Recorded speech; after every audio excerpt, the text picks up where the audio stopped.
Hello everyone. आज से हम स्टार्ट करते हैं अपना 11th केमिस्ट्री। जो बच्चे अभी 11th में हैं उनको बोर्ड का एग्ज़ाम देना है, स्कूल का एग्ज़ाम। सब फोकस करें 12th में। आप 11th के बच्चे क्या करें तो वन शॉट में पूरा एक बार मैं केमिस्ट्री कवर करने जा रहा हूँ। जो कुछ भी नहीं पढ़े हैं, अच्छे नंबर से पास होने, प्लीज़ एक बार इस वीडियो को ज़रूर से ज़रूर देखें। चलिए, हर चैप्टर के 2 से 3 या 3 से 4 क्वेश्चन होंगे।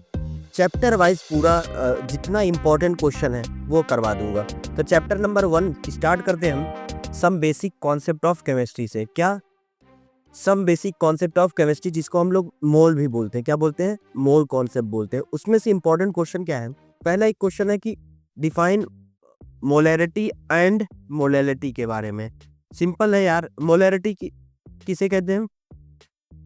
हम कहें कि number of moles of solute पर लीटर ऑफ द सॉल्यूशन, इसको हम क्या बोलते हैं? मोलैरिटी। अगर हम कहें कि मोलैलिटी क्या होता है तो हम कहेंगे number of moles of solute पर किलोग्राम ऑफ सॉल्वेंट। बस पर केजी, यहाँ पे सॉल्वेंट लेंगे, वहाँ पे सॉल्यूशन लेंगे। सेकंड क्वेश्चन हमारा इंपॉर्टेंट है, state the law of conservation of mass. Conservation of mass क्या है? मास can be neither be created not be destroyed in a chemical reaction. हमें पता है कि किसी भी केमिकल रिएक्शन में न तो मास क्रिएट होता है, ना तो खत्म होता है। क्वेश्चन नंबर 3 इस चैप्टर का है हमारे पास, calculate the number of moles in 5 gram of calcium carbonate. एक न्यूमेरिकल फिक्स रहता है इस चैप्टर से। इस न्यूमेरिकल में ये इंपॉर्टेंट है कि क्या निकालना है? Number of moles. हमने बताया है 3 फॉर्मूला बस मोल्स के लिए। अगर गिवन मास दिया हो तो नंबर ऑफ मोल्स निकालेंगे गिवन मास अपॉन में क्या करेंगे? मोलर मास कर देंगे। ये हमारा पहला फॉर्मूला है जब गिवन मास दिया रहे। दूसरा फॉर्मूला नंबर ऑफ मोल्स निकालने का जब वॉल्यूम दिया रहे तो वॉल्यूम अपॉन में हम 22.4 लीटर से करते हैं। और तीसरा नंबर ऑफ मोल्स निकालने का फॉर्मूला हमने बताया था कि नंबर ऑफ मोल्स इस, अगर पार्टिकल्स दिया है, मान लेते हैं कोई पार्टिकल n है, उसको डिवाइड कर देंगे एवोगैड्रो नंबर से। यह भी निकालने का तरीका है हमारा नंबर ऑफ मोल्स। तो नंबर ऑफ मोल्स निकालने का 3 फॉर्मूला।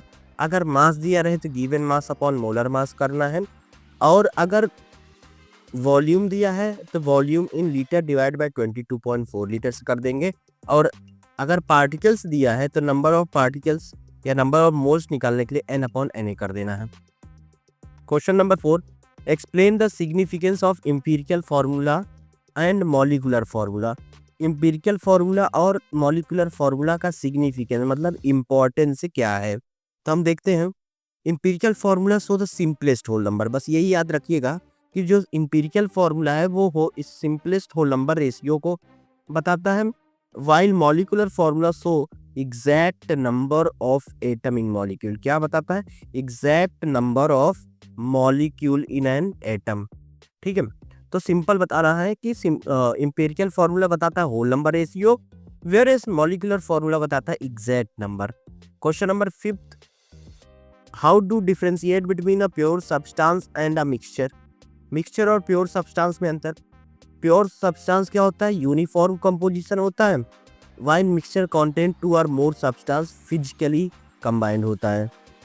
ये हमारे पहले चैप्टर का क्वेश्चन 5 क्वेश्चन इंपॉर्टेंट है, गारंटी दे रहा हूँ कि ये आ जाएगा। स्टार्ट करते हैं with second chapter, structure of atom का। पहला ही आ जाता है इसमें, what are the 4 quantum number. हमें पता है क्या क्वांटम नंबर है और उनके सिग्निफिकेंस मतलब इंपॉर्टेंस क्या है।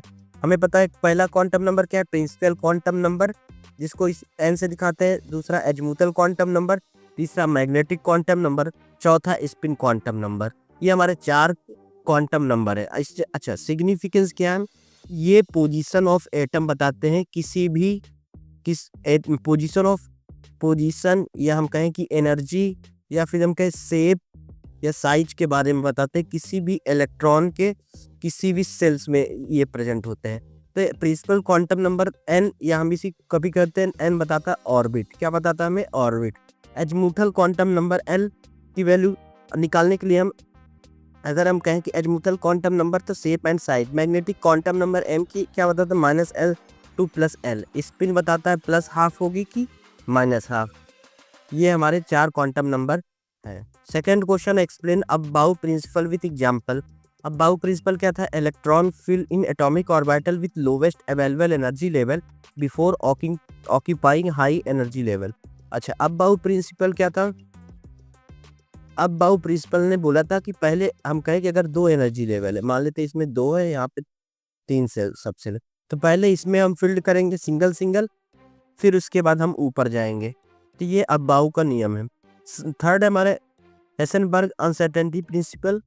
ये क्या था? It is impossible to some it is impossible to determine exact position and momentum of electron किससे साइमल्टेनियसली। मतलब बात एक समझ में आ गया कि हेसेनबर्ग अनसर्टेनिटी प्रिंसिपल ने ये बताया था, किसी भी इलेक्ट्रॉन की एग्जैक्ट पोजीशन और मोमेंटम नहीं बताया जा सकता एक साथ। तो इसीलिए हम लोग एक रिलेशन पढ़ते हैं, डेल्टा एक्स इंटू में डेल्टा एक्स इंटू में डेल्टा पी ग्रेटर और इक्वल टू एच अपॉन 4 पाई, यही तो पढ़ते हैं। डेल्टा एक्स क्या? Change in position. Delta P क्या बता? मोमेंटम की value greater than H upon 4 पाई। ठीक है। क्वेश्चन नंबर 4 है हमारा, shape of SPDF orbital. S orbital spherical होता है, पी ऑर्बिटल डंबल शेप होता है, डी डी ऑर्बिटल डंबल होता है और डबल डंबल, और एस ऑर्बिटल कॉम्प्लेक्स शेप होता है, इसको डंबल, और डी ऑर्बिटल इसको डबल डंबल बोलते हैं लोग, double dumbbell shape. Question number 5, how did Bohr model of an atom explain the line spectra of hydrogen atom. Bohr model explain the electro orbit of the nucleus discrete energy level and line spectra of hydrogen is due to the electron transition between these level। मतलब क्या कि bore ने कैसे line spectra of hydrogen किया था? तो by the help of, हम कहें कि अगर मान लेते हैं ये एटम है, इसके सब सेल हैं, अगर हम कहें कोई इलेक्ट्रॉन मान लेते हैं सेल नंबर 1 ऑर्बिट से 2 ऑर्बिट जा रहा है, तो एक यहाँ पे एनर्जी रेडिएट करती होगी, एमिट करती होगी, उसी के आधार पे यहाँ पे लाइन स्पेक्ट्रा बोर ने बताया था। ये हमारे क्वेश्चन नंबर 5 इंपॉर्टेंट क्वेश्चन है चैप्टर नंबर 2 के। नेक्स्ट चैप्टर हमारा chapter number 3, classification of element and periodicity, हम जिसको बोलते हैं पीरियोडिक टेबल वाला चैप्टर। ठीक है। पहला क्वेश्चन है, define ionisation energy, discuss its trend in the periodic table में बताना है। तो ionisation energy is the energy required to remove an electron from gaseous atom. क्या होता है? It is generally increase across the period and decrease down the group. पहले समझना है कि ये क्या है आयनाइजेशन एनर्जी। तो हमको पता है कि आयनाइजेशन एनर्जी मतलब energy required to remove electron, एक आइसोलेटेड गैसियस एटम से एक इलेक्ट्रॉन को निकालना, उस प्रोसेस को बोलते हैं आयनाइजेशन एनर्जी। और इन जनरली पीरियड के अलॉन्ग इंक्रीज करता है और डाउन द ग्रुप डिक्रीज करता है। Next question, what is the trend of atomic radius across the period and down the group. तो एटॉमिक रेडियस क्या करता है? डिक्रीज करता है across the period from left to right and increase down the group. तीसरा, explain the concept of electronegativity. Electronegativity का क्या होता है? It is ability of an atom to attract electron toward in a chemical bond. हम कहें कि मान लेते हैं एक HF बॉन्ड है, तो फ्लोरीन ज़्यादा इलेक्ट्रोनेगेटिव एलिमेंट है, एटम है, तो हाइड्रोजन का इलेक्ट्रॉन अपनी तरफ क्या करेगा? खींच लेगा। इस प्रोसेस को बोलेंगे electronegativity. Next question, question number 4 third chapter का है, why do noble gas have high ionization energy. Reason क्या है कि नोबल गैस क्या होता है? इसका रीजन क्या है कि ड्यू टू स्टेबल। हम मान लेते हैं कोई नोबल गैस है, उसमें आउटर मोस्ट इलेक्ट्रॉन क्या होते हैं? फील्ड होते हैं, फुली फील्ड, जिसकी वजह से वो बहुत स्टेबल होते हैं, उसमें से एक इलेक्ट्रॉन निकालना बहुत कठिन होता है, इसलिए हाई आयनाइजेशन एनर्जी होती है। Question number 5, how do electron affinity change across the period and down the group. ध्यान रखिएगा, इलेक्ट्रॉन की एफिनिटी पीरियड के अलॉन्ग और डाउन द ग्रुप कैसे ही इफेक्ट होती है। तो electron affinity generally become more negative across the period and less negative down the group. Question number chapter number 4 important chapter है, केमिकल बॉन्डिंग। क्वेश्चन आते हैं तो इसके मोस्ट जो इम्पोर्टेंट लग रहा है, जो आ सकता है आप लोग के एग्जाम में 5, वो क्वेश्चन देख लेते हैं। क्वेश्चन नंबर 1 है, describe the formation of covalent bond with example. पहले तो जान लेते हैं कोवेलेंट बॉन्ड क्या होता है, जो शेयरिंग ऑफ इलेक्ट्रॉन से बने। शेयरिंग ऑफ इलेक्ट्रॉन, इसमें एक नेसेसरी कंडीशन क्या होता है? ऑर्बिटल का कंप्लीट होना। ऑर्बिटल का कंप्लीट होना एक नेसेसरी कंडीशन होता है किसी भी कोवेलेंट बॉन्ड के लिए। अ covalent bond is form by sharing of electron pair between atoms. Example जैसे वाटर, वाटर जैसे ऑक्सीजन, वैलेंस इलेक्ट्रॉन ऑक्सीजन के कितने होते हैं? 6, हाइड्रोजन 1। तो ऑक्सीजन को ऑक्टेट पूरा करने के लिए एक एक इलेक्ट्रॉन का शेयर करना पड़ा इधर। फिर इस हाइड्रोजन को कितना चाहिए? एक एक, तो इससे ले लिया। तो यहाँ बॉन्डिंग क्या हुआ? बॉन्ड बना सिंगल सिंगल। तो यहाँ बॉन्ड जो बना वो शेयरिंग ऑफ इलेक्ट्रॉन से बना। क्या हुआ? शेयरिंग ऑफ इलेक्ट्रॉन से बना, इसलिए ऐसे बॉन्ड को हम बोलेंगे कोवैलेंट बॉन्ड। नेक्स्ट क्वेश्चन है हमारा VSEPR थ्योरी क्या है? VSEPR theory predict the shape of the molecule. किसके based on the repulsion between electron pair and the valence shell of central atom. किसके? इलेक्ट्रॉन पेयर और valence shell of central atom के बीच से। जैसे H2O को शेप क्या है? बेंट। नेक्स्ट है define hybridization and give example. Hybridization क्या होता है? Hybridization is the mixing, underline करिए, mixing of atomic orbital.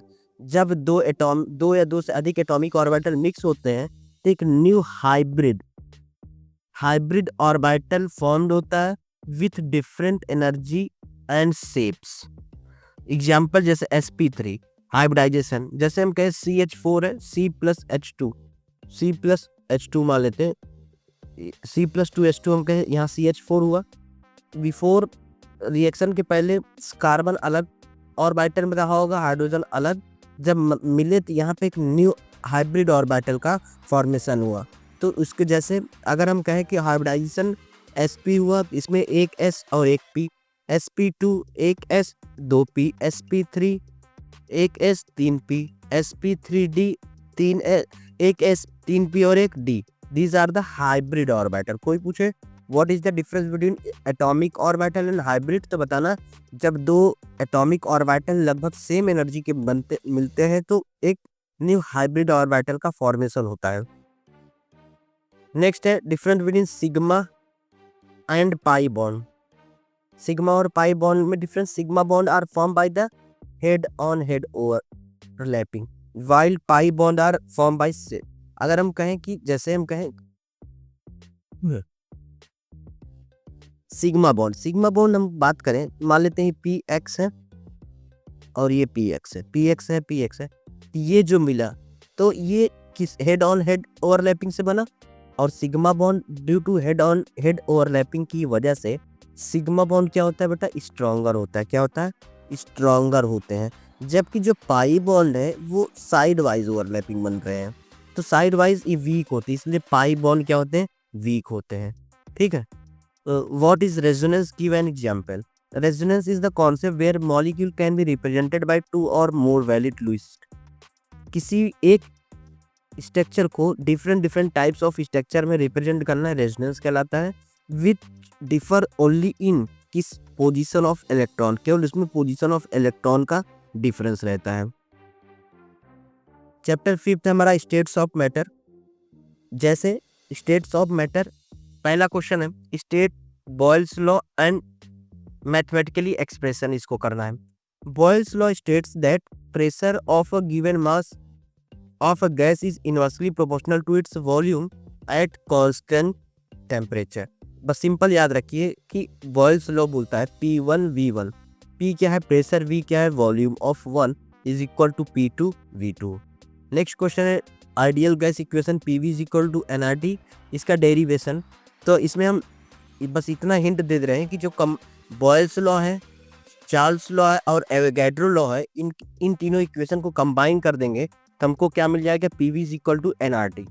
Question number 3 है explain different types of intermolecular force. तो हमें पता है इंटरमॉलिक्यूलर फोर्स में हाइड्रोजन बॉन्डिंग हुआ, डायपोल इंटरेक्शन हुआ, लंदन डिस्पर्जन फोर्स हुआ। These are the different types of interaction intermolecular force.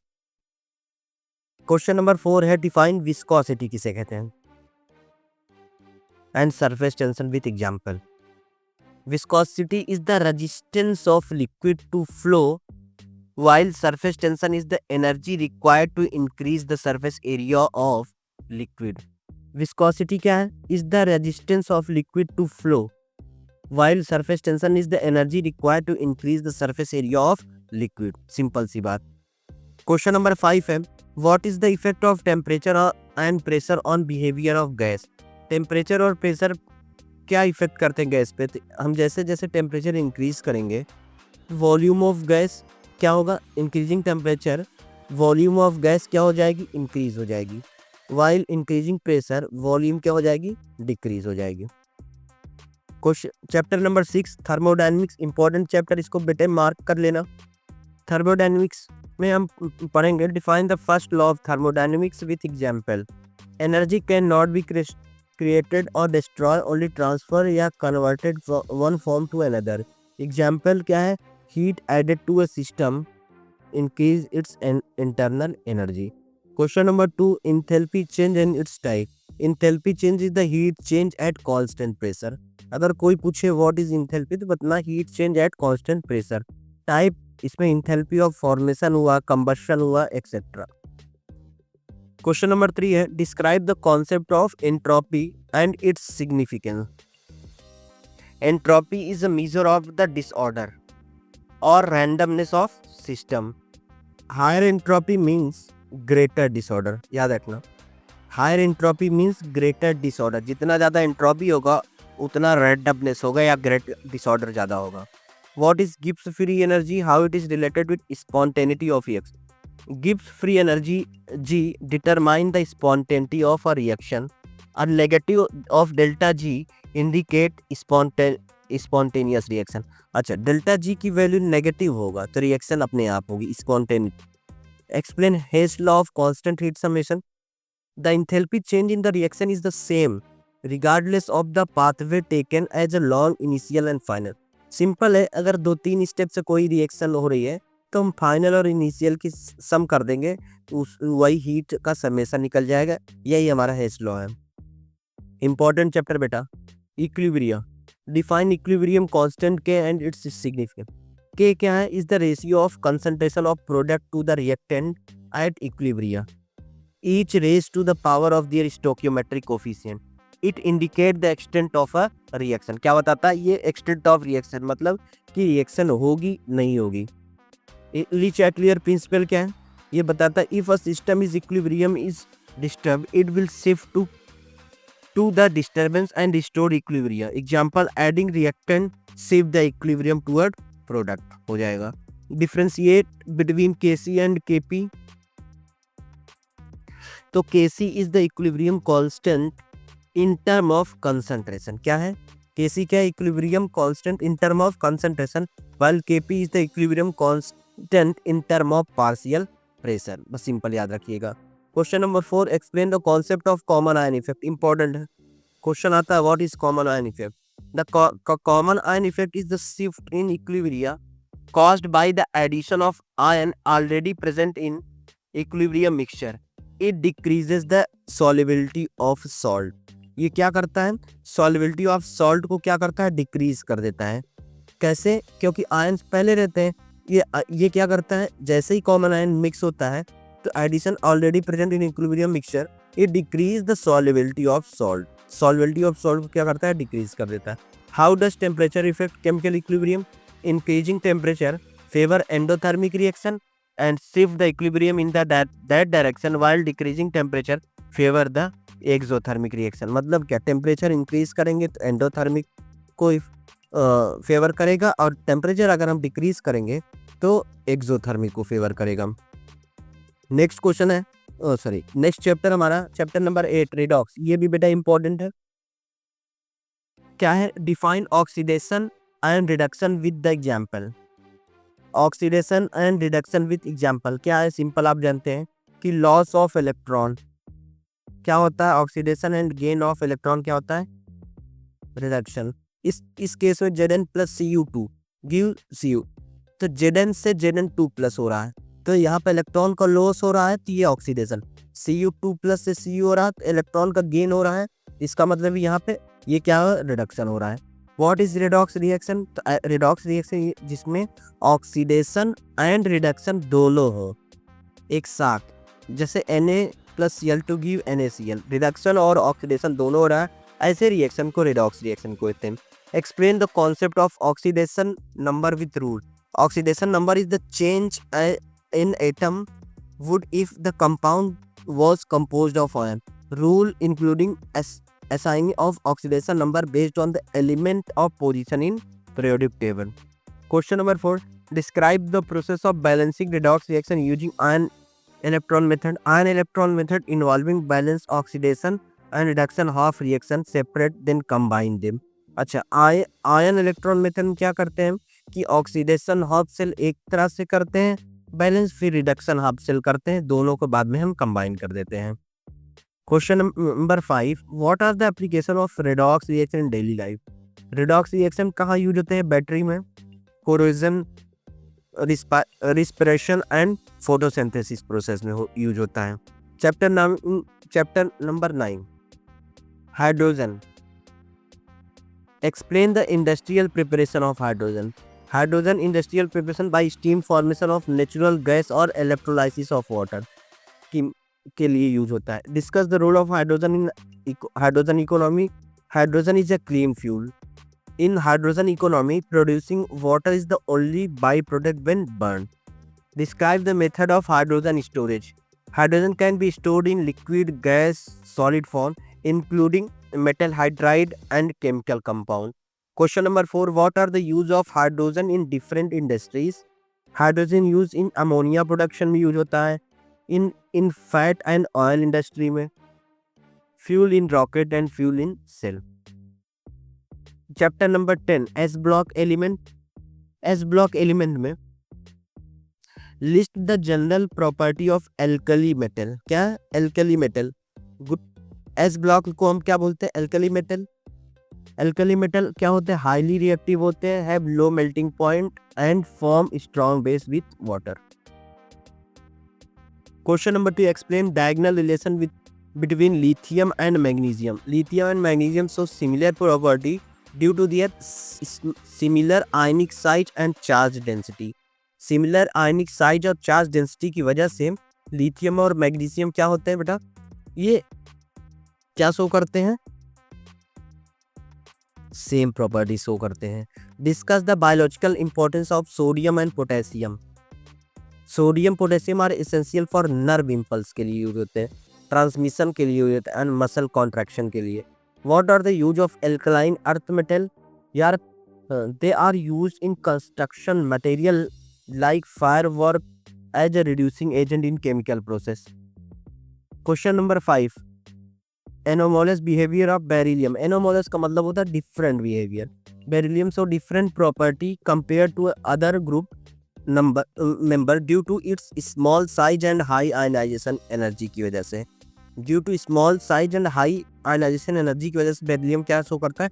थोड़ा एनोमोलस बिहेवियर या डिफरेंट बिहेवियर. चैप्टर नंबर हम 11 पे आ गए. पी ब्लॉक एलिमेंट की कुछ इंपॉर्टेंट क्वेश्चन क्या है? What are the general property of group 50 element? They have wide range of oxidation state होते हैं, form covalent compound, gradual change for non metallics to metallic character.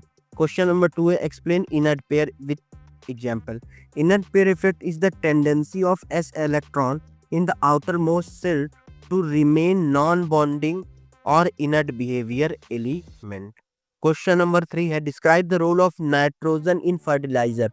हमें पता है nitrogen promote plant growth and increase crop yield by being key in nutrient in fertilizer.